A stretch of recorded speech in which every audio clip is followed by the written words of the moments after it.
Praise the Lord. கர்த்தருக்கு ஸ்தோத்திரம். கர்த்தர் நல்லவர், அவர் கிருபை என்றும் உள்ளது. இந்த நாளுக்காக எடுத்துக்கொள்ளப்பட்ட வேத வாக்குத்தத்தம் சங்கீதம் 128 2வது வசனம். உன் கைகளின் பிரயாசத்தை நீ சாப்பிடுவாய், உனக்கு பாக்கியமும் நன்மையும் உண்டாயிருக்கும். ஆமென். தேவன் இந்த வாக்குத்தத்தத்தை கொடுத்ததுக்காக தேவனுக்கு ஸ்தோத்திரம்.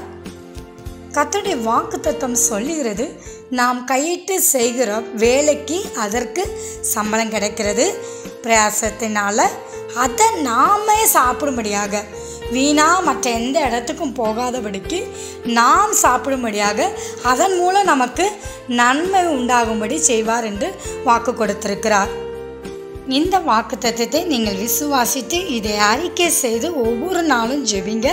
கர்த்தர் நீங்கள் கையிட்டு செய்கிற வேலையை ஆசீர்வதித்து அந்த வருமானத்தை நமக்கு ஆசீர்வதித்து அந்த வருமானத்தில் நாம் நன்மை பெறும்படி செய்வார். ஆமென். தேவன் தாமே உங்களை ஆசீர்வதிப்பாராக.